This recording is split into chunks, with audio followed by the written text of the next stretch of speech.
धडा दुसरा. सायकल म्हणते मी आहे ना, मी आहे सायकल. काही लोक मला दुचाकीही म्हणतात. तसं म्हटलं तर माझा जन्म 1690 चा. फ्रान्स देशातील MD सीवर्क हे माझे जन्मदाते. 1876 साली H.J. लॉसन यांनी मला गती यावी म्हणून पेडलला साखळीची दंत तबकडी बसवली. पण मला खरा वेग आला तो रबरी टायरमुळे. 1887 साली जॉन बॉइड डनलॉप यांनी ते शोधून काढले होते. पहिली 200 वर्ष मी रखडत चालले, पण पुढची 100-150 वर्ष मी कधी थांबले नाही. माझा प्रचार प्रसार आणि वापर खूप मोठ्या प्रमाणात झाला. जगातील असा एकही देश नाही की जिथे माझा वापर नाही. लहान मुलांचे पहिले वाहन खेळण्यातला लाकडी घोडा असेल, पण दुसरे वाहन मीच आहे. आई वडील आपल्या मुलांना सायकल हमखास आणून देतात. का माहित आहे? एक तर किंमत माफक आणि अपघाताची शक्यता एकदम कमी. तुम्ही त्यावरून पडलात तरी खर्चटेल, थोडीशी दुखापत होईल आणि ती लगेच बरी होईल. मात्र तुम्ही त्यातून धडा शिकाल. एकदा का तुम्हाला आत्मविश्वास आला की मग तुमची माझी संगत कायमची जुळते. आई तुम्हाला म्हणते जा दुकानातून साबण घेऊन ये. तुम्ही कंटाळा करत नाही. मला बाहेर काढता आणि ट्रिंग ट्रिंग करत माझ्यावर स्वार होऊन दुकानात जाता.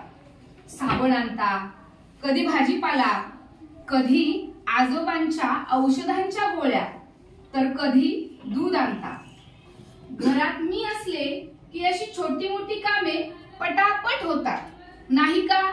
होतात ना? येस. कार बाईक चालवायची असेल तर त्यासाठी खास चालक परवाना काढावा लागतो. माझ्यासाठी त्याची मुळीच गरज नाही. असते का हो सायकलला गरज परवान्याची, लायसनची? नाही. लहान मुला मुलींपासून आजी आजोबांपर्यंत कोणीही मला चालवू शकतं. आणि कधी आड रस्त्याला पंक्चर झालेच तर मला हातात धरून आणायला काही अवघड नाही. कारण मी आहे सडपातळ आणि हलकी फुलकी. कार आणि बाईकचा वेग माझ्यापेक्षा जास्त आहे हे मान्य.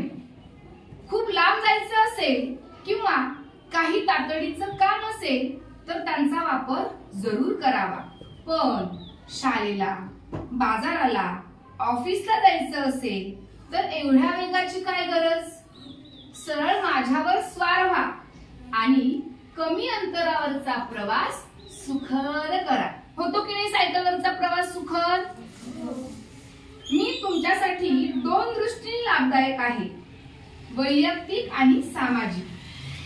कसे ते सांगते.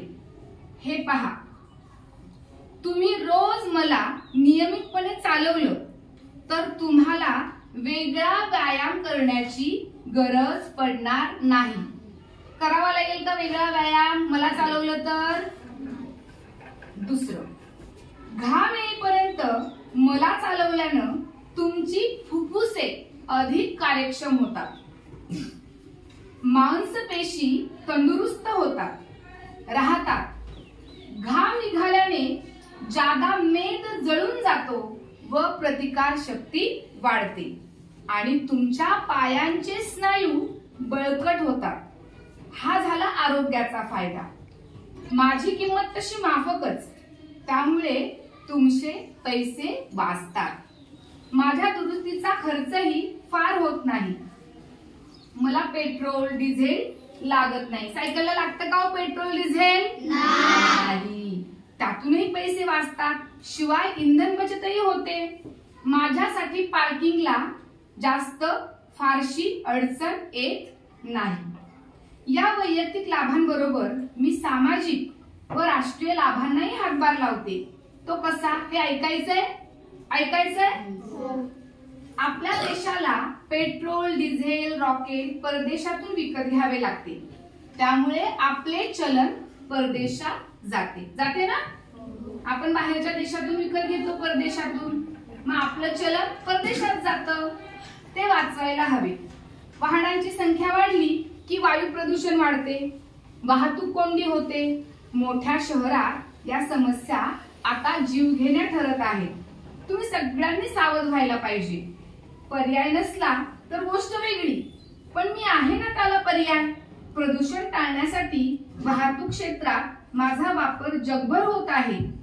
पॅरिस सारख्या अनेक शहरात आज हजारो लोक आनंदाने माझा वापर करतात। अरे हो, मी आता बरीच आधुनिक झाले बरं। वेगवेगळ्या रूपात मी तुम्हाला भेटू शकते। मुळातली मी बिन गिअरची, आता मला गिअर पण लागले। शर्यतीसाठी माझी बांधणी वेगळी असते आणि पर्यटनासाठी वेगळी। तुमची जशी आवड तशी करा माझी निवड। चला तर मग धूम ठोकूया आणि सगळ्यांनी सायकलचा वापर करूया। आलं लक्षात? मग सायकल कोण कोण चालवतं? अरे वा, शाळेमध्ये सायकलवर कोण कोण येतं? बाजारात